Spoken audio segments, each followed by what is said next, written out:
Let's work through a couple more evaluations. First, let's take a look at tan of 5 pi by 6. So the first thing we want to do is try to figure out where 5 pi by 6 is on the xy plane. We know that this angle measure from here to here is 6 pi by 6, which means 5 pi by 6 must be somewhere in quadrant 2. So let's go ahead and mark that in quadrant 2. That's going to give us an angle down here of pi by 6.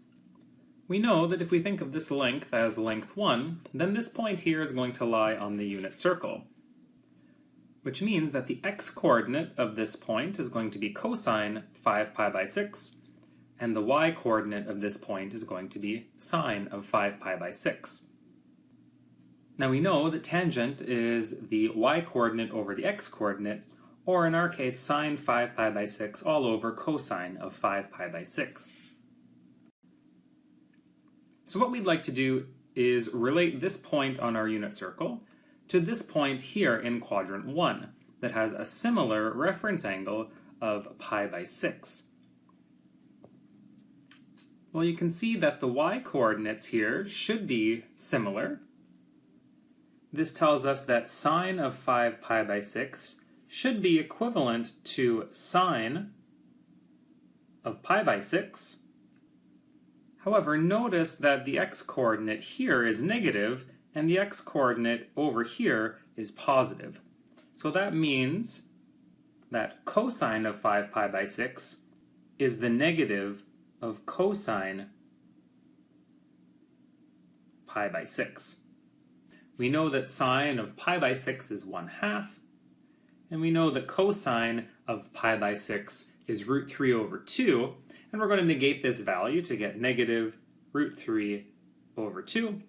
And of course, when we simplify here, we should get negative 1 over the square root of 3, or negative root 3 over 3.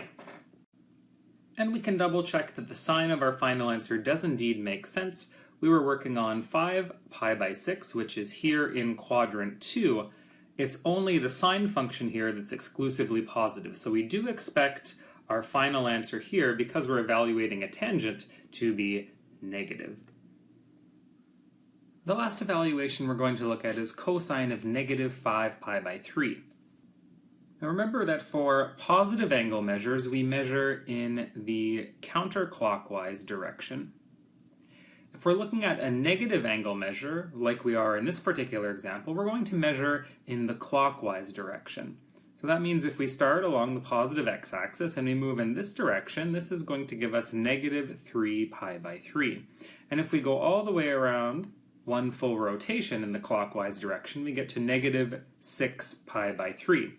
So that tells us negative 5 pi by 3 must be somewhere here in the first quadrant. So let's go ahead and mark that in. We make note here that our reference angle is pi by 3. We note that the x-coordinate we would get from considering the angle negative 5 pi by 3 is going to be the same x-coordinate we would get from considering the angle pi by 3.